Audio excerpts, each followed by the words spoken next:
Astaghfirullah. Bismillahirrahmanirrahim. Assalamualaikum warahmatullahi wabarakatuh.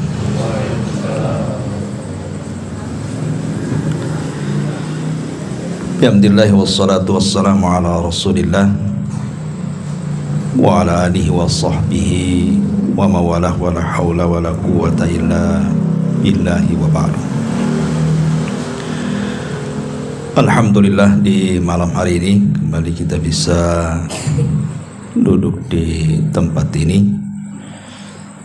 Tak lupa salawat dan juga salam tentunya kita hadiahkan kepada Rasul kita Nabi besar Muhammad sallallahu alaihi wasallam.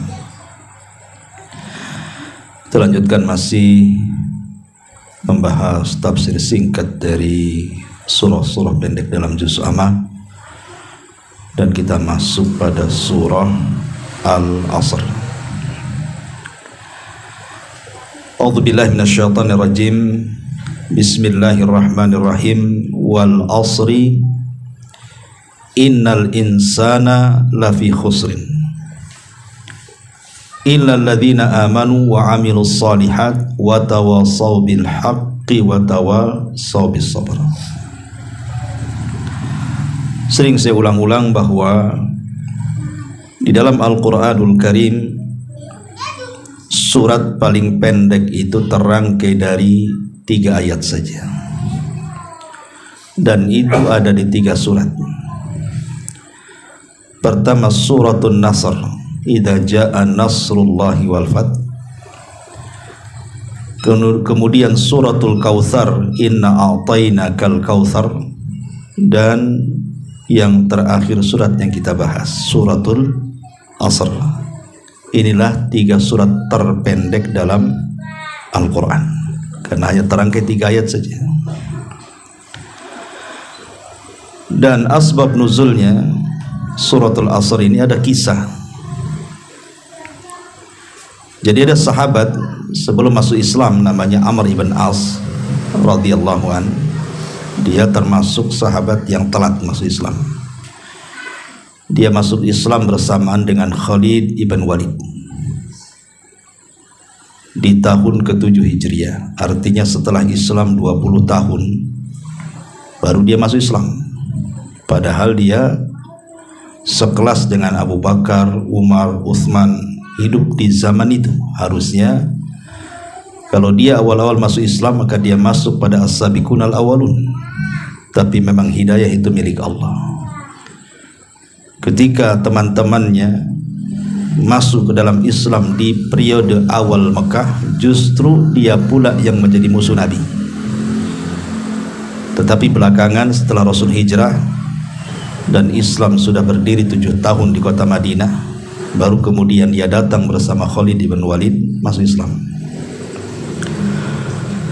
Jadi Amr ibn As ini satu hari dia berziarah ke Bani Hanifah, ke rumahnya si Nabi palsu namanya Musailamah Al-Kadzab.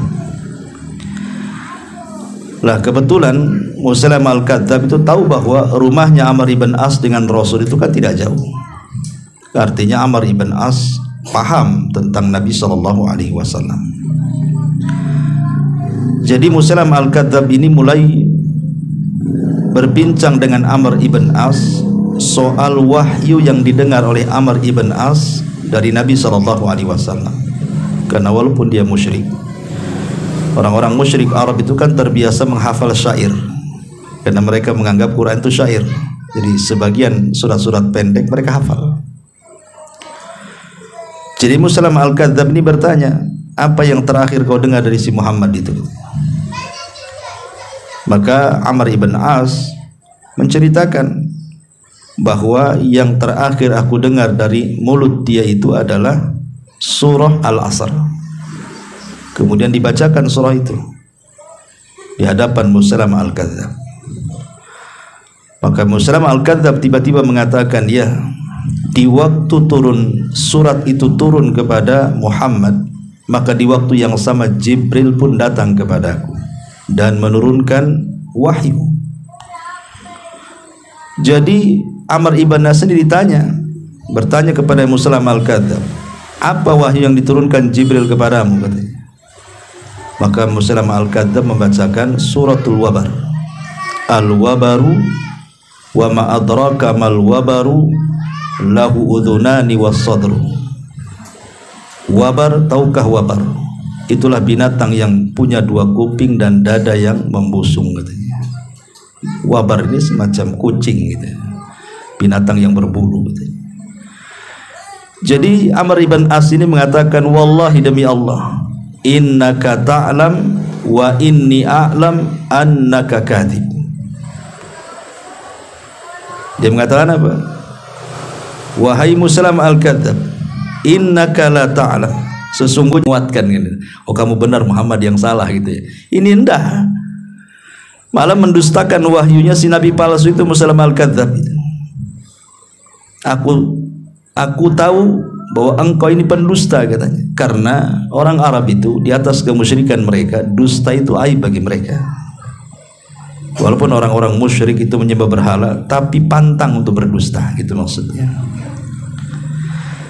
Ma'asyiral muslimin wal muslimat rahimani wa rahimakumullah. Taib. Di sini Allah Subhanahu wa taala menurunkan suratul Asr. Suratul Asr ini surat yang paling disukai sahabat. Ya, kita suka juga, ada pendek masalahnya. Makanya kalau sholat asik wal asri kayaknya lam yakunil itu kepanjangan katanya. Maksudnya para sahabat menyukai suratul Asr ini karena suratul Asr ini tergabung seluruh agama. Isi agama Islam itu semua ada dalam suratul Asr. Makanya kata Imam Syafi'i rahimahullahu ta'ala mengatakan, lau ma anzalallahu illa hadhihi surah lakafathum. Kalau Allah tidak menurunkan Quran kecuali surat ini saja cukup, katanya. Karena terkandung semua isi agama. Makanya sahabat suka dengan surat ini. Saking sukanya dengan surat ini para sahabat ini, kalau mereka ngobrol sesama mereka, entah di warung kopi mungkin bahasa kitanya, atau di masjid, 2-3 orang ngobrol gitu ya. Nanti setelah selesai obrolan itu, sebelum mereka berpisah, maka satu di antara mereka akan membacakan surat ini dan mengatakan, tunggu dulu, jangan bubar dulu. Wal asri innal insana lafi khusrin illa alladhina amanu wa amilus solihat wa tawassaw bil haqq wa tawassaw bis sabr. Ayo kita bubar. Nah, gitu. Jadi sahabat itu saking sukanya dengan surat ini selalu dibaca di akhir majelis, dan ulama mengatakan adalah sunnah yang ditinggalkan, sunnah sahabat yang ditinggalkan oleh kita. Karena saya tidak pernah mendengar ada orang habis ngobrol kumpul-kumpul baca wal asri gitu. Kalau kita baca itu disangka salah baca. Di masjid lah baca Quran katanya. Padahal itu sunnah. Yang disunnahkan selain doa kafaratul majlis adalah membaca suratul Asr. Ma'asyiral muslimin yang dimuliakan Allah Azza wa Jalla, baik kita masuk pada tafsir singkatnya. Allah Subhanahu wa taala mengatakan wal asri, demi asr. Apa itu asr? Ada yang mentafsirkan al-asr di sini artinya waktu asar. Wal asri artinya demi waktu asar. Dan Al-Qur'an tidak pernah menyebut waktu sholat kecuali 3. Pertama wal fajri, demi waktu fajar. Di situ ada sholat subuh, sholat fajar. Wadduha wal laili idza saja, demi waktu duha. Di situ ada sholat duha. Wal asri, demi waktu asar. Di situ ada sholat asar. Dan Allah tidak pernah mengatakan wal maghrib, wal isya, nggak pernah. Wal zuhur, nggak. Ya. Kenapa? Ada yang mengatakan bahwa kenapa Allah hanya menyebutkan waktu fajar, waktu duha, dan waktu asar? Karena rahasia hidup manusia itu ada di 3 waktu ini. Makanya disebutkan 3 saja. Tapi ada juga yang mengatakan wal asri, artinya asar di sini generasi. Jadi asru sahabah, ya generasi waktu sahabat. Asri Syafi'i, ya generasi waktu Syafi'i. Dan begitu seterusnya. Tapi ada juga yang mengatakan asr itu artinya mulai daripada kita hidup sampai kita wafat itu disebut asr. Taib. Tapi intinya bahwa asr itu bicara waktu. Itu inti daripada kenapa Allah Subhanahu wa taala menyebut kalimat asr. Artinya Allah Subhanahu wa taala ingin bersumpah dengan waktu. Dan di dalam Al-Qur'anul Karim paling banyak Allah Subhanahu wa taala itu bersumpah dengan waktu.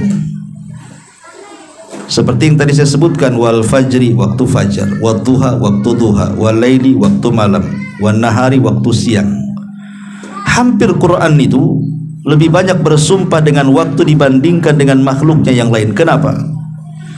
Karena waktu ini sangat istimewa di hadapan Allah, dan manusia berjalan dengan waktu, dan waktu ini akan dipertanggungjawabkan di hadapan Allah. Makanya Rasul mengatakan, la tazulu qadama 'abdin hatta yus'al an arba'. Tidak mungkin bergeser kaki anak Adam sampai ditanya 4 perkara.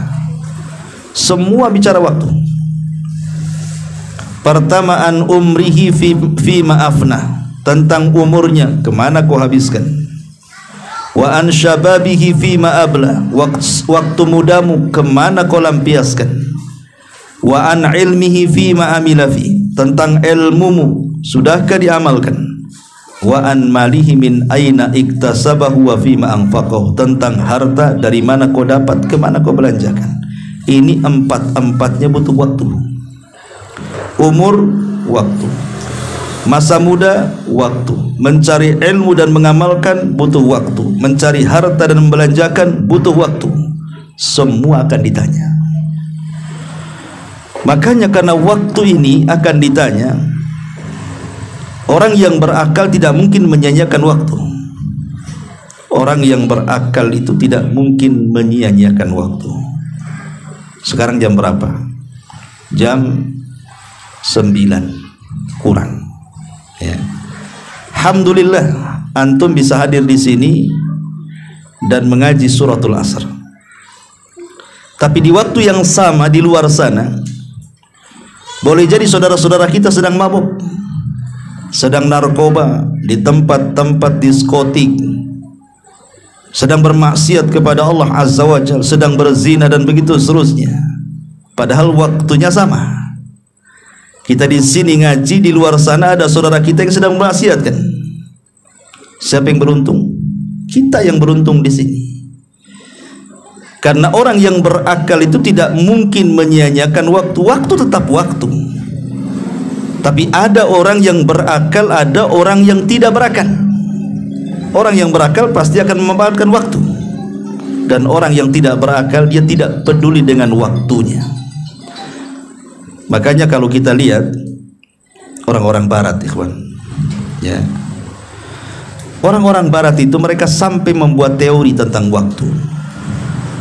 Dan mereka mengatakan bahwa rahasia suksesnya manusia itu ada pada waktu, sebagaimana rahasia bangkrutnya orang itu ada pada waktu.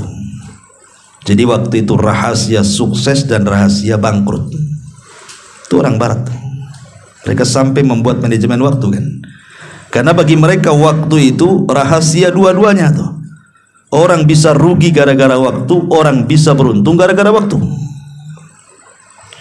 Sehingga orang-orang barat itu, supaya waktu mereka itu sangat bermanfaat, sampai mereka menghitung waktu itu dengan uang.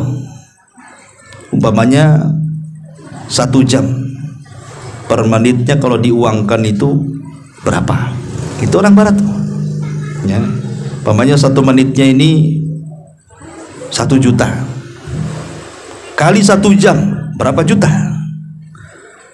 Sehingga kalau seandainya 1 jam ini hilang, maka hilanglah sekian juta. Itu orang barat ya. Manajemen waktunya sampai demikian, mereka sampai mengibaratkan detik dan menit itu ibarat uang, supaya mereka tahu kerugiannya. Sampai sedetail itu orang-orang itu, karena mereka paham bahwa rahasia berhasilnya orang dan rahasia tidak berhasilnya orang itu ada pada waktu. Sebab kalau tidak ada waktu, tidak ada ulama. Kalau tidak ada waktu, tidak ada pengusaha. Kalau tidak ada waktu, tidak ada orang-orang cerdas sekelas profesor dan penemu. Waktu inilah yang menjadikan orang jadi ulama.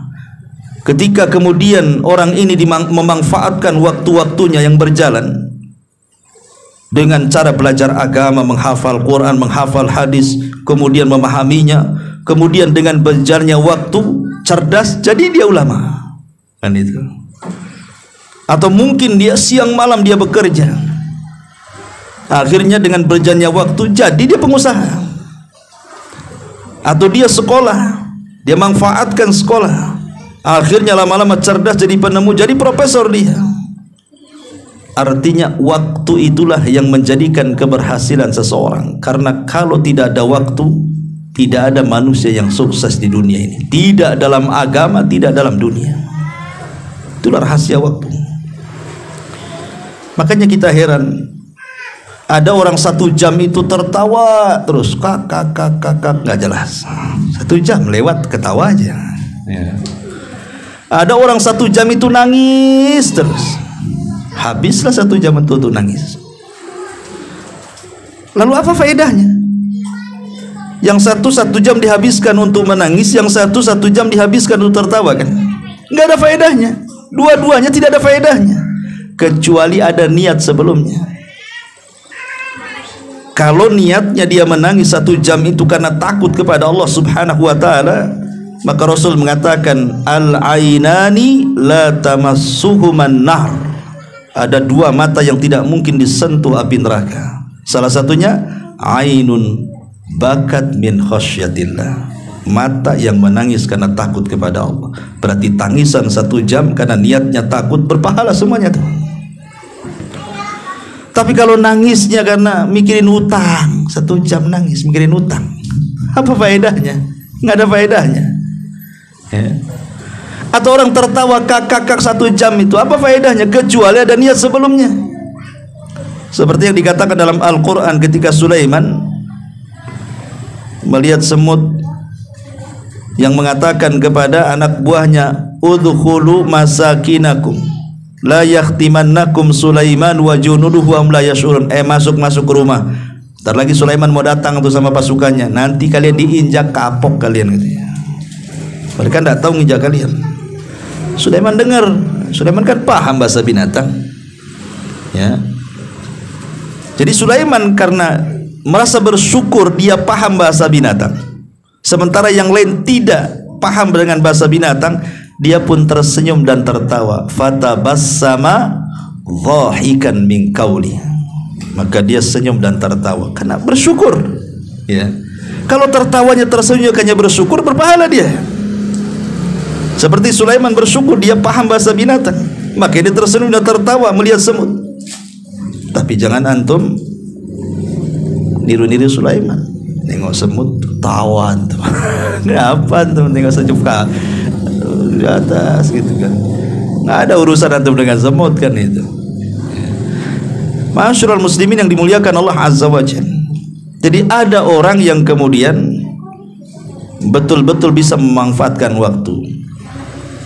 Kalau saya analogikan begini, ikhwan. Kalau seandainya antum semua ini saya kasih ruko satu-satu ya, di pasar sini saya kasih ruko satu-satu antum, gratis, free. Kemudian yang kedua saya kasih modal masing-masing 100 juta. Kemudian saya katakan, pakailah ruko ini 1 tahun, nih modalnya. Nanti setelah 1 tahun kalian cukup mengembalikan modal saja. Kemudian di antara antum ada yang betul-betul siang malam memanfaatkan ruko itu. Dengan modal yang saya kasih 100 juta, antum belikan spare part apa dijual, pokoknya siang malam jualan. Ya.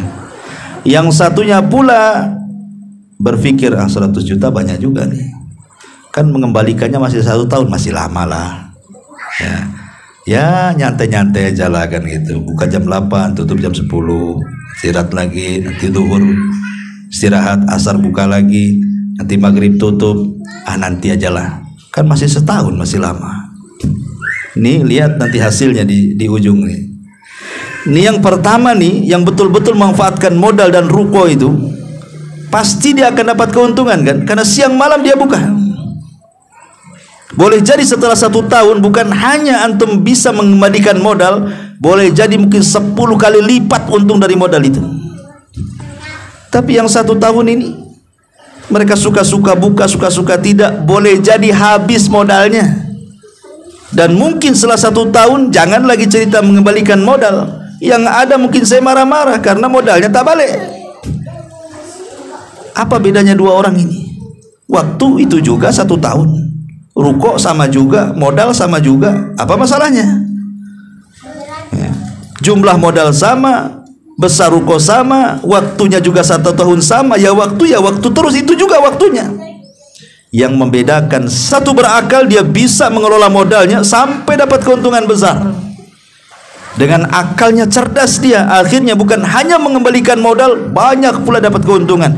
Yang satunya pula hilang akal, tak berakal dia, suka-suka dia usaha, akhirnya tak berhasil. Jangan lagi cerita untung, modal pula tak balik karena tak berakal. Lah kalau kita kiaskan, ini urusan dunia.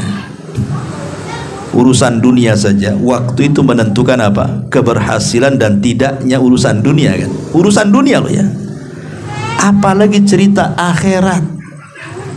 Ya. Sekarang saya tanya, berapa usia antum?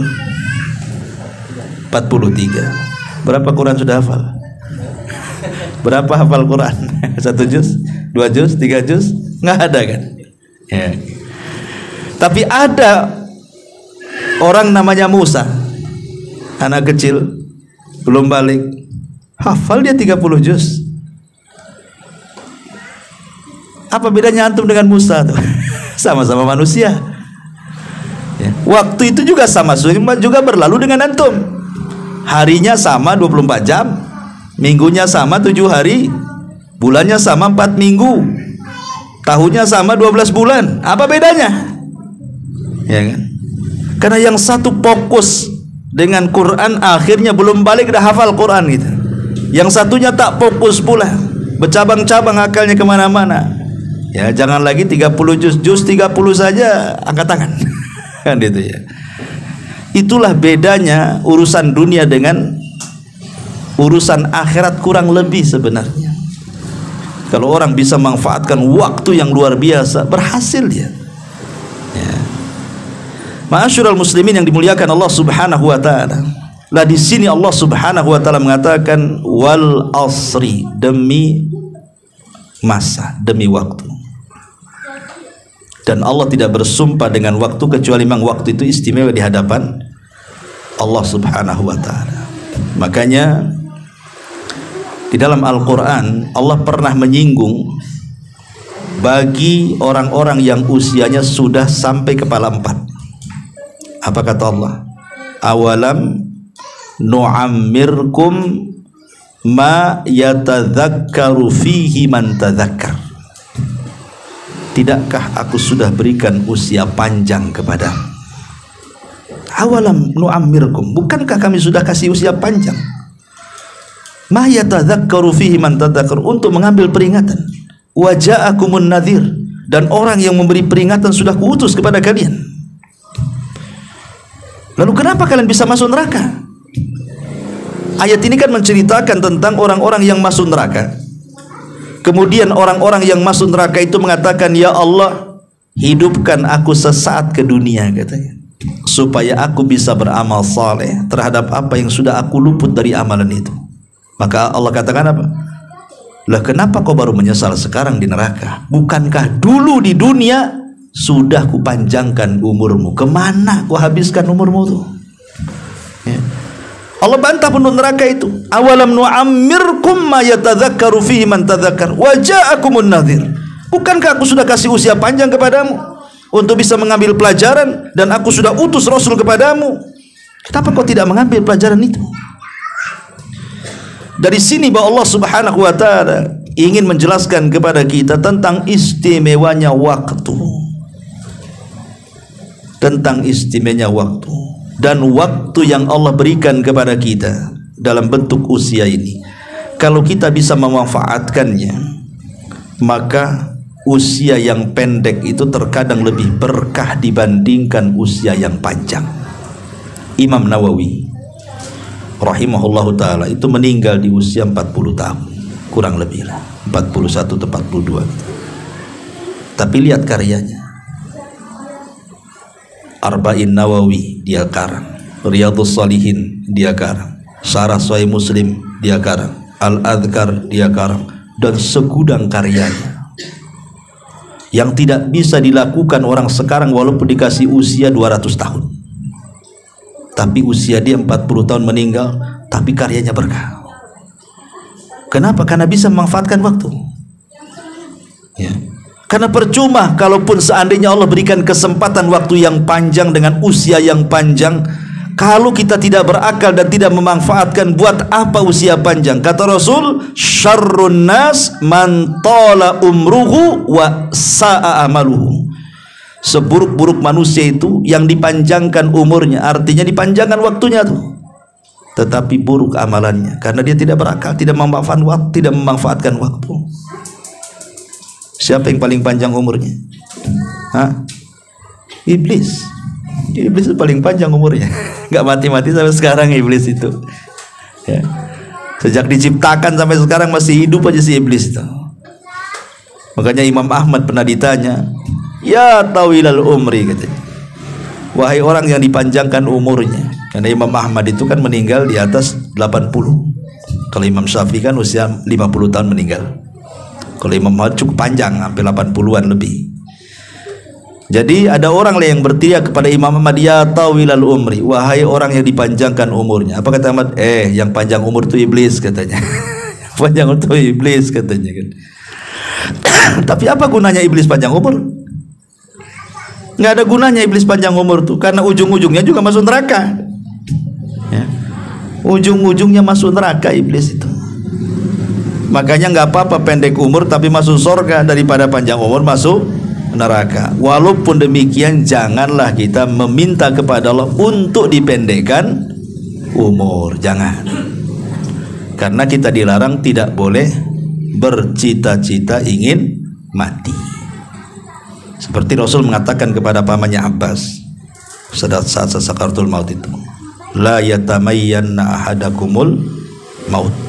Tidak boleh seseorang itu berangan-angan dengan kematian. Kenapa? Fala allahu muhsinan fayazdadu khaira au musian fayasta'tib. Boleh jadi kalau seandainya Allah panjangkan umurnya adalah kesempatan menambah pahala. Tapi kalau Allah takdirkan kita ini ahli maksiat, ada pula kesempatan untuk bertobat. Ya, makanya manfaatkan waktu sebaik mungkin. Wal asri, demi waktu, innal insana lafi khusrin. Sesungguhnya manusia itu di dalam kerugian. Ketika Allah Subhanahu wa taala cerita tentang hidayah, Allah tidak mengatakan di dalam hidayah, tapi di atas hidayah. Allah mengatakan alif lam mim dzalikal kitabul la raiba fihi hudan lil muttaqin. Gimana ayatnya? Dalam ayat yang lain, ala hudan mir rabbihim, ala hudam mir rabbihim, di atas petunjuk dari Rabbnya. Tetapi ketika Allah bicara soal kerugian, Allah katakan innal insana lafi, sesungguhnya manusia di dalam, bukan di atas, di dalam kerugian. Apa beda di atas dengan di dalam? Kalau di atas itu di luar, antum di atas rumah berarti antum di genteng. Antum di dalam rumah berarti di dalamnya. Ya. Maknanya ketika manusia itu di dalam kerugian, berarti kita tidak bisa keluar dari kerugian itu, karena di dalam kerugian itu. Ya. Kalau di luar kerugian tuh masih bisa lah kan begitu. Kita di atas genteng masih bisa kita keluar dari genteng. Oh, memang sudah di luar kan itu. Tapi kalau dalam rumah dikunci semuanya, dari mana kita keluar? Berarti asal manusia itu di dalam kerugian itu, tidak bisa keluar dari kerugian itu. Tetapi Allah Subhanahu wa ta'ala berikan 4 solusi. Kalau engkau ingin keluar dari kerugian itu, lakukan 4 perkara. Illal ladzina amanu 1, wa amilus salihat 2, wa tawassaw bil haq 3, wa tawassaw bis sabri 4. Kalau kita bisa melakukan 4 perkara, kita keluar dalam lingkup kerugian itu. Wal asri innal insana lafi khusrin illal ladzina amanu, kecuali orang-orang yang beriman. Perhatikan ayat ini. Wal asri innal insan. Insan ini kalau bahasa Arabnya, antum yang belajar bahasa Arab, itu disebut mufrad. Arti mufrad itu tunggal. Ya. Tetapi ketika Allah mengatakan illal ladzina amanu, kecuali orang-orang yang beriman, berarti kan jamak, banyak orang-orangnya. Sementara ketika Allah menyebutkan insan itu tunggal, harusnya Allah katakan an-nas. Wal asri innan nasa lafi khusrin, harusnya gitu. Ya, karena nas itu artinya jamak, berarti sesuai dengan kalimat setelahnya jamak juga. Tapi ini tidak. Kalimat sebelumnya mufrad tunggal insan, tapi kalimat setelahnya jamak illal ladzina amanu, kecuali orang-orang yang beriman. Ulama tafsir mengatakan, kenapa menggunakan jamak? Karena terkadang membentuk iman itu tidak bisa dibentuk sendirian, kecuali harus berjamaah. Contoh umpamanya Allah mengatakan apa? Wa kunu ma'as sadiqin, bergabunglah bersama orang-orang jujur. Kau ingin jujur, gabung sama orang jujur. Warka'u ma'a rakiin, bergabunglah bersama orang-orang ruku. Kalau engkau ingin rajin sholat, gabung dengan orang-orang sholat. Ya. Dan Allah juga mengatakan kepada Rasul, wasbir, bersabarlah, ma'alladzina, bersama orang-orang yadhkurunallaha fil ghadati wal asyi, yang berzikir kepada Allah di waktu pagi dan petang. Hei Muhammad, bersabarlah kau bersama mereka yang senantiasa berzikir pagi petang itu. Artinya ada keimanan itu tidak bisa dibentuk kecuali dengan jamaah. Dan itu kita bisa rasakan kan. Contoh nih, antum sholat jamaah di masjid yang laki-laki, tentu rasanya akan berbeda ketika sholat sendirian di rumah kan. Beda lah rasanya. Ya. Kalau sholat jamaah di masjid itu kayaknya khusyuk gitu ya. Kayaknya khusyuk. Kenapa? Karena semua ibadah bisa antum lakukan. Qobliyah bisa antum lakukan, ba'diyah bisa antum lakukan, sholat tartil bisa antum lakukan, bacaan-bacaan sholat pun bisa dengan tenang kita baca. Coba kalau sholat sendiri, jangan cerita qobliyah ba'diyah, surat saja wal asri bagi 2 kan begitu ya. Kalau bisa cepat kan itu ya. Kalau bisa cepat kilat tuh, ruku aja nggak lurus ya, sujud aja nggak lurus.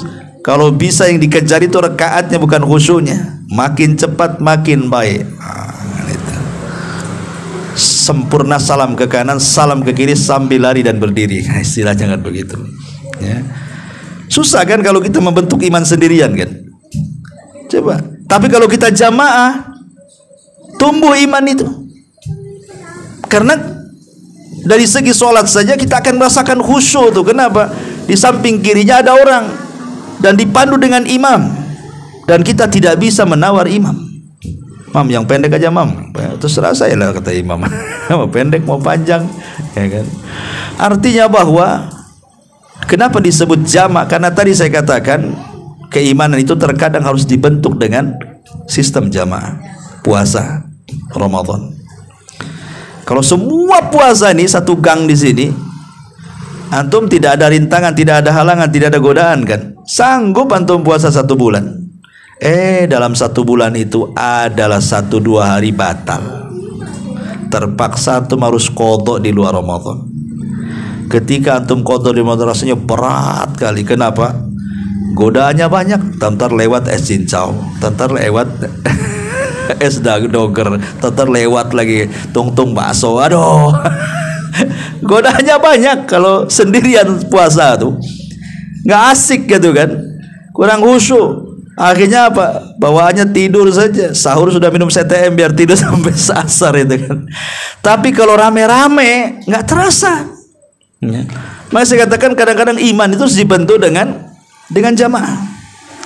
Dan iman sendiri adalah dia tasdikun bil qalbi, memang pembenaran dalam hati, wa qaulun bil lisan, kemudian diucapkan dengan lisan, wal amalu bil arkan, maka diwujudkan lewat perbuatan. Itulah iman.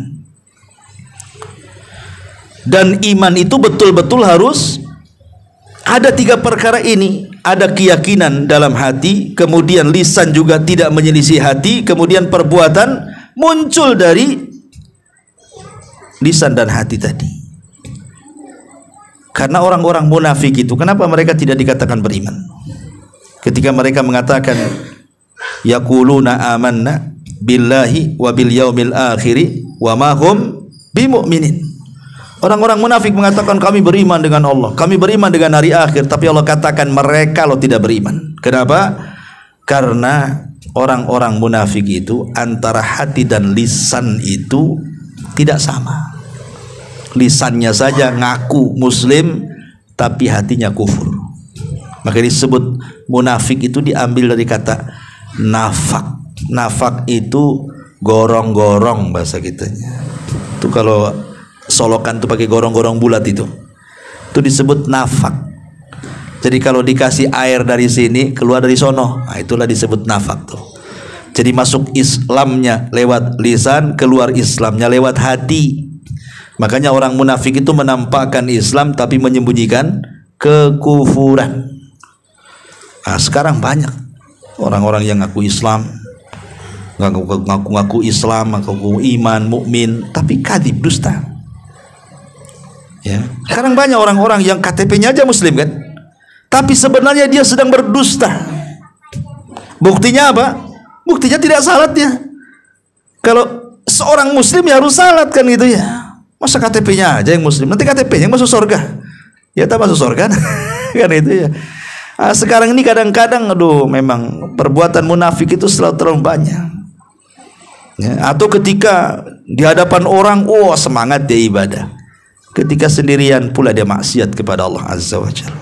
Idza khalau lima harimillahi tahakuha, kata Rasul. Kalau sudah sendirian mulai merobek keharaman-keharaman Allah. Seorang muslim mau nampak orang mau tidak nampak orang harus istiqomah lah kan begitu. Karena itu perbuatan munafik.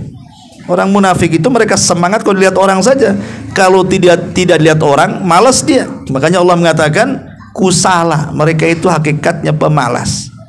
Ya, semangat itu kalau dinilai orang, kalau tidak ya tidak akan sholat dan tidak akan berzikir kecuali sedikit. Ya. Illal ladzina amanu. Dan iman itu tentu terlahir karena sebuah pengetahuan atau disebut dengan ilmu.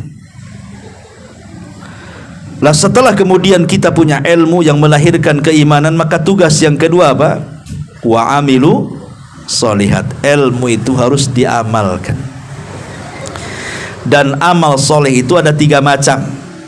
Ada amal hati, ada amal lisan, dan ada amal perbuatan. Amal hati seperti ikhlas, tawakal, takut, mengharap, itu amal hati. Amal lisan baca Quran, berdakwah, berzikir, itu amal lisan. Amal perbuatan sholat, ya kan, puasa, dan begitu seterusnya. Tapi dari 3 macam amal ini yang paling utama mana? Yang paling mulia dari 3 amalan ini amalan hati. Amalan hati itulah yang menentukan semuanya. Contoh, kalau seandainya tidak ada keikhlasan dalam hati, ditolak amalan lisan. Bahkan amalan badan pun ditolak. Berarti dari 3 amalan itu yang harus pertama diperhatikan adalah amalan hati dulu. Karena amalan hati ini yang menentukan lisan dan perbuatan. Kedua, setelah amalan hati ini betul-betul mantap, sebelum amalan badan, amalan lisan diperbaiki. Kalau 2 amalan sudah istiqomah, lisan sudah istiqomah, hati sudah istiqomah, pasti badan ini bergerak sendiri. Gak usah disuruh. Gerak sendiri, ke masjid sendiri, puasa sendiri, baca Quran sendiri. Pokoknya bergerak sendiri tuh. Kalau sudah digerakkan itu. Karena yang menggerakkan amal soleh itu adalah iman. Kalau iman sudah masuk ke dalam dada, tergerak semuanya. Ya. Wa amilu soleh, singkat-singkat saja. Wa amilu solihat. Dan disebut soleh itu artinya karena dia bisa menggabungkan antara hablum minallah wa hablun minan nas. Kalau hanya hablum minallah saja belum dikatakan soleh. Solat memang iya rajin, puasa baca Quran oke. Pokoknya kalau ibadah top, tapi lisannya masih mengeluarkan kata-kata yang menyakiti orang. Ya, tangannya masih nyolong. Ya, dikatakan soleh? Tidak. Oke, dia baik, masya Allah, lembut orangnya, suka nolong, ya, tak sholat pula dia. Soleh? Tidak. Berarti soleh itu mengumpulkan dua perkara kan? Hak kepada Allah dan hak kepada hamba, baru orang itu disebut soleh. Makanya ketika Rasul bicara soal kalau kita punya anak gadis, kemudian dilamar anak muda, apa kata Rasul? Idza ja'akum man tardawna dinahu wa khuluquhu fazawijuhu. Kalau ada anak muda melamar gadis kita, top agamanya, top akhlaknya, kawinkan. Kalau tidak, rusak anakmu. Baik agama dan baik akhlak. Baik agama hubungan dia dengan Allah, baik akhlak hubungan dia dengan manusia, berarti calonnya soleh. Nah gitu maksudnya ya. Nah, itulah amal soleh namanya. Lah, dua perkara ini memperbaiki kita, memperbaiki kita sendiri. Kemudian yang ketiga dan yang keempat memperbaiki orang. Wa tawasau bil haqqi wa tawasau bil sabr. Wa tawasau bil haqq artinya berdakwah, sampaikan kebenaran. Setelah kita punya pengetahuan, kemudian pengetahuan itu kita amalkan, mulai ajak orang. Jangan dikonsumsi sendiri pengetahuan dan amal itu. Ajak orang juga supaya baik sama-sama. Minimalnya yang paling dekat ya ajak istri, ajak suami, ajak anak, ajak orang tua. Ku anfusakum wa ahlikum nar. Jaga diri kalian dan keluarga kalian dulu. Baru ke tetangga, baru ke yang lain kan gitu. Kemudian yang terakhir watawasau bis sabr. Baru sabar. Sabar ini mencakup tiga. Belajar sabar, mengamalkan ilmu sabar, berdakwah juga harus sabar, ya. Dan sabar ini ada tiga tingkatan. Pertama, sabar di atas ketaatan. Yang kedua, sabar saat meninggalkan kemaksiatan. Yang ketiga, sabar saat menghadapi qada dan qadar. Dan yang paling tinggi adalah sabar menjalankan ketaatan. Kenapa? Karena harus ada mujahadah, ada sungguh-sungguh melawan hawa nafsu, ya. Sebab kalau sabar meninggalkan maksiat itu belum tentu karena Allah. Tapi kalau sabar dalam rangka ketaatan dipastikan karena Allah dia. Tapi kalau sabar meninggalkan maksiat belum tentu karena Allah. Kenapa kau tak mabuk? Ya kan? Kenapa kau tak zina? Dokter bilang kena AIDS saya katanya. Takut mati saya. Nah, karena dokter kan itu ya. Jadi tingkatannya nomor dua dia kalau sabar meninggalkan maksiat itu. Yang paling tinggi sabar di atas ketaatan. Karena tidak mungkin orang itu sabar sholat kecuali karena Allah. Kalau karena manusia nggak akan sabar sholatnya, pasti akan kilat khusus, ya kan? Makanya diletakkan di tingkat yang paling tinggi itu sabar karena Allah. Baru yang kedua sabar dalam rangka meninggalkan maksiat. Yang terakhir baru sabar ketika menghadapi qada dan qadar. Dan sabar menghadapi qada dan qadar itu manusia terbagi menjadi 4. Satu, ada yang tidak terima. Karena orang itu kadang-kadang senang kalau ditimpa nikmat, pusing ketika ditimpa musibah. Ketika ditimpa musibah inilah orang tidak sabar ketika menghadapi qada dan qadar. Akhirnya yang golongan yang pertama ini tasahud, nggak ikhlas hatinya, lisannya muring-muring. Kadang-kadang mencela Allah, kadang-kadang mencela orang. Nah, ini seburuk-buruk orang. Yang kedua, lisan memang diam, tapi hati tak terima, gondok gitu ya, nyesel, sakit ya. diam, hatinya lisannya berusaha untuk diam. Tapi jangan coba-coba diajak ngobrol, keluar semua nanti. Tapi itu kan kelompok yang kedua, oke lah di bawahnya. Yang ketiga ikhlas dan redho. Ya sudahlah, mau diapakan lagi. Hidup saya sudah seperti ini, sudah saya usaha juga masih juga ndak gulung-gulung tikar terus, ya. Atau sakit sudah berusaha berobat juga tak sembuh-sembuh, ya sudahlah, saya ikhlas, redho. Dan yang terakhir tentu yang paling baik menggabungkan sabar dan syukur. Bukan hanya ikhlas, bukan hanya ridho, tapi dia bisa mengucapkan alhamdulillah. Bukan mengucap alhamdulillah dari musibah dia, bukan.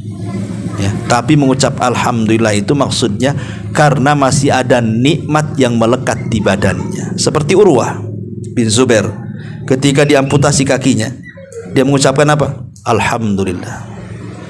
Urwah, kakimu lo sudah nggak ada. Alhamdulillah. Kenapa? Allah kasih 4 anggota badan, 2 tangan 2 kaki. Kalau satu hilang masih ada 3. Nah gitu maksudnya. Di waktu yang sama Urwah, anakmu meninggal loh. Pas dipotong tuh kakinya, kabar anaknya meninggal. 2 musibah berturut-turut tuh. Alhamdulillah kata Urwah. Anakmu meninggal Urwah. Alhamdulillah. Kenapa kau mengucap alhamdulillah? Anakku lo 7. Kalau mati 1 tinggal 6, selesai. Nah gitu maksudnya ya. Kita ini udah muring-muring tuh, hilang dompet tuh kayak kiamat tuh, padahal rumahnya gak hilang. Nah, jadi kalau orang bisa ikhlas, bisa ridho plus syukur, mengucap alhamdulillah, ini tingkatan tinggi menghadapi qada dan qadar itu. Ya. Wallahu alam nih, sudah jam 9 kita singkat-singkat saja. Mudah-mudahan ada manfaatnya. Subhanakallahumma bihamdika asyhadu an la ilaha illa anta astaghfiruka wa atubu ilaik. Allahu ta'ala. Assalamualaikum warahmatullahi wabarakatuh.